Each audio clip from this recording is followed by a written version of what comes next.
بسم اللہ الرحمن الرحیم۔ ہر آزمائش کے پیچھے اتنا بڑا صلہ ہوتا ہے کہ اگر تم جان لو تو کبھی شکوہ نہ کرو۔ کوشش کریں کہ نسلی لوگوں سے تعلق رکھیں، یہ ناراض بھی ہوں تو عزت اور کردار پہ بات نہیں کرتے۔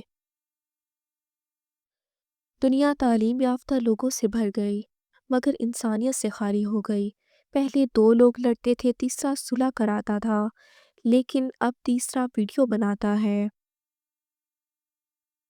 غم کو بھی اسی طرح قبول کرو جس طرح خوشی کو کرتے ہو، کیونکہ دونوں ایک ہی مصنف کی لکھی ہیں۔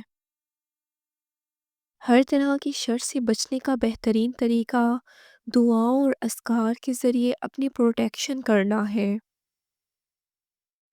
کچھ لوگوں کو ہم عزت دینا چاہتے ہیں مگر وہ اپنے رویے سے ثابت کر دیتے ہیں کہ انہیں اس کی کوئی ضرورت نہیں۔ عورت ساتھ ہونا اور پھر ہر لحاظ سے اچھی عورت ہونا آسان نہیں ہوتا۔ اگر آپ کسی عورت کے لیے آسانی فراہم نہ کر سکیں، اس کی مدد نہ کر سکیں، تو اتنا ظرف ضرور دکھائیں کہ اس پہ تبصرہ نہ کریں۔ بعض اوقات ہم ان لوگوں کو بڑی شدت سے یاد کر رہے ہوتے ہیں جن کے لیے ہم ایک فضول خیال کے علاوہ کچھ بھی نہیں ہوتے۔ فاصلوں سے کبھی فرق نہیں پڑتا اگر رشتوں کی جڑیں مضبوط ہوں۔ اگر آپ کسی سے حسد نہیں کرتے تو خوشی کا آدھا حصہ آپ کے پاس ہے۔ اگر آپ دوسروں کی بھلائی چاہتے ہیں تو گویا سب کا سب آپ کے پاس ہے۔ زندگی بدلنے کے لیے لڑنا پڑتا ہے اور آسان کرنے کے لیے سمجھنا پڑتا ہے۔ وقت آپ کا ہے، چاہے تو سونا بنا لو یا پھر چاہے تو سونے میں گزار دو۔ سب سے اچھی کہانی اور سب سے بہترین تصویر ہماری اپنی زندگی ہے۔ کبھی تنہائی میں بیٹھ کر غور کریں کہ اصلاح کی کتنی گنجائش ہے۔ نظر اور نصیب کا رشتہ بہت عجیب ہوتا ہے۔ نظر کو ہمیشہ وہی پسند آتا ہے جو نصیب میں نہیں ہوتا، مگر یاد رکھنا دعائیں مقدر سے جیت جانے کا ہنر رکھتی ہیں۔ صبر اور قدر ہر کسی کے بس کی بات نہیں ہوتی، یہ وہی بندہ کر سکتا ہے جو اعلیٰ ظرف ہوتا ہے۔ غلطی صرف ایک صفحہ ہوتی ہے مگر رشتہ پوری کتاب ہوتی ہے۔ کبھی بھی صرف ایک صفحے کے لیے پوری کتاب خراب نہ کریں۔ سب سے پیارا عمل ہے الحمدللہ، ہر بار اللہ کا شکر ادا کرنا۔ اللہ تو ہماری انکہی دعاؤں کو بھی قبول کر لیتا ہے، تو پھر کیا وہ ہماری گڑ گڑا کر مانگی ہوئی دعاؤں کو قبول نہیں کرے گا؟ کچھ لوگ کوکروچ کی طرح ہوتے ہیں، کہتے تو کچھ نہیں پر ان کی موجودگی سے دل گھبراتا ہے۔ جب تک کسی کی تکلیف سے ہم خود نہ گزریں ہمیں اس کے درد کا اندازہ ہی نہیں ہو سکتا۔ ہم صرف تسلی کے لیے ایک دوسرے سے کہہ دیتے ہیں کہ ہم تمہاری تکلیف سمجھ سکتے ہیں، لیکن ہم کبھی نہیں سمجھ سکتے جس درد، اذیت اور تکلیف سے ہم گزر رہے ہوتے ہیں اس کا صرف اللہ کو ہوتا ہے۔ کتنے خوبصورت ہوتے ہیں وہ لوگ جو دوسروں کا غم اپنے دل میں سمو لیتے ہیں لیکن اپنا غم صرف اللہ کو بتاتے ہیں۔ شکل کی خوبصورتی محض آنکھوں کو بہاتی ہے لیکن کردار کی خوبصورتی دلوں کو فتح کرتی ہے۔ اپنا کردار اتنا مضبوط اور اپنا ظرف اتنا وسیع رکھو کہ لوگ آپ سے تعلق رکھنے میں فخر محسوس کریں۔ کردار اچھا رکھو، معیار خود بن جائے گا۔ ہر شخص بھلے اچھا نہ ہو لیکن ہر شخص میں کچھ نہ کچھ اچھا ہونا لازمی ہوتا ہے۔ کبھی کسی بھی معاملے میں قاضی نہ بنو کیونکہ ہر ولی کا ایک ماضی ہوتا ہے۔ رشتے توڑنا بہت آسان ہوتا ہے، اصل سمجھداری یہی ہے کچھ بھی ہو جائے درگزر کر کے محبت کو ہمیشہ قائم رکھا جائے۔ عبادت کرتے رہو مگر لوگوں کو ناخوش اور تکلیف دیتے رہو، صدقہ کرتے رہو مگر احسان جتاتے ہو۔ اپنی نیکیاں ایسی جیلی میں جمع نہ کرو جس میں سوراخ ہو۔ اپنوں کی غلطیاں بھی اپنوں جیسی ہوتی ہیں، مل جل کر سدھار لے، کیونکہ انسان تو خطا کار ہے مگر انا اور تکبر دوسروں کے جھکنے کا انتظار نہ کرے۔ رشتوں کی بقا کا راز یہی ہے۔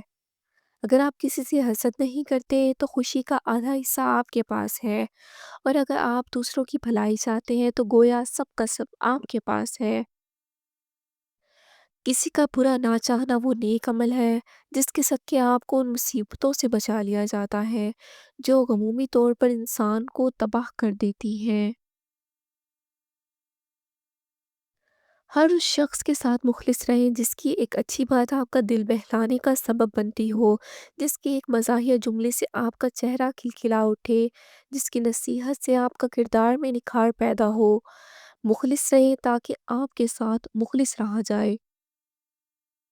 ختم کری یہ ماسوسی اور سب نفرتیں، دل خدا کا گھر ہے، کوئی ابلیس کا ٹھکانہ نہیں۔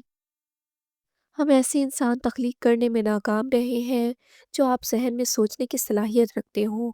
ہمارے پاس انسان نہیں ہے، بلکہ ہمارے پاس سامعین ہیں، ایسے سامعین جو سامنے کے منظر کو دیکھ کر کبھی تالیاں بجاتے ہیں اور کبھی برا بھلا کہتے ہیں، لیکن غور و فکر نہیں کرتے۔ اللہ آنکھوں کی صدا صدا گیلی نہیں رہنے دیتا۔ وہ جب ہنسانے پہ آتا ہے تو ایسے ہنساتا ہے کہ اشک رشک میں پڑ جاتے ہیں۔ توبہ کا خیال خوش بختی کی علامت ہے، کیونکہ جو اپنے گناہ کو گناہ نہ سمجھے وہ بد قسمت ہے۔ اللہ کی یاد کے بغیر بے سکونی دل کا مقدر ہے۔ وقت وقت اور تخت ہمیشہ تبدیل ہوتے رہتے ہیں۔ ان کو جو اپنی جاگیر سمجھے گا وہ دنیا کا سب سے بڑا بے وقوف ہوگا۔ جب رب کے فیصلے سمجھ آنا شروع ہو جائیں تو دل ضد کرنا چھوڑ دیتا ہے۔ کبھی نوٹ کیا ہے، قرآن پاک پڑھتے ہوئے تلفظ میں اگر غلطی ہو جائے تو زبان آگے نہیں بڑھتی جب تک وہ لفظ درست نہ ادا کیا جائے۔ سمجھداری کی باتیں دو طرح کے لوگ کرتے ہیں، ایک زیادہ عمر والے، دوسری جنہوں نے کم عمری میں زیادہ مشکلات دیکھی ہوں۔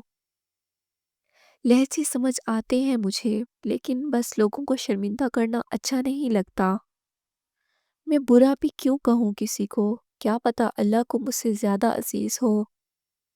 جیت کی عادت اچھی ہوتی ہے، لیکن کچھ رشتوں میں ہار جانا ہی بہتر ہوتا ہے۔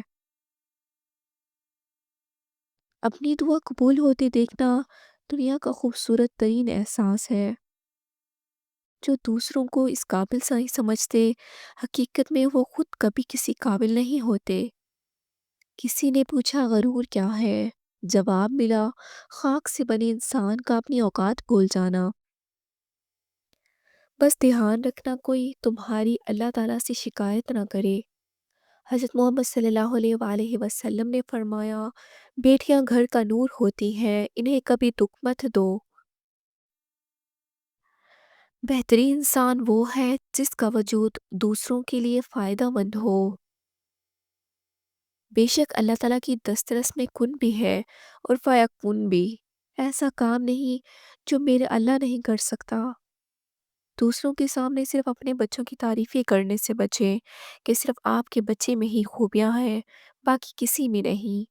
بے جا تعریفیں بچوں کو خود سر بنا دیتی ہیں۔ اگر رزق عقل اور دانشوری سے ملتا تو جانور اور بے وقوف بھوکے مر جاتے۔ انسان دنیا اور لوگوں کی محبت کے بنا رہ سکتا ہے، لیکن یقین مانو انسان اللہ کی محبت کے بنا نہیں رہ سکتا۔ وہ انسان جسے حقیقت کا علم ہو جائے، اس کے لیے اللہ کو ناراض کرنا سب سے بڑا خسارہ ہے۔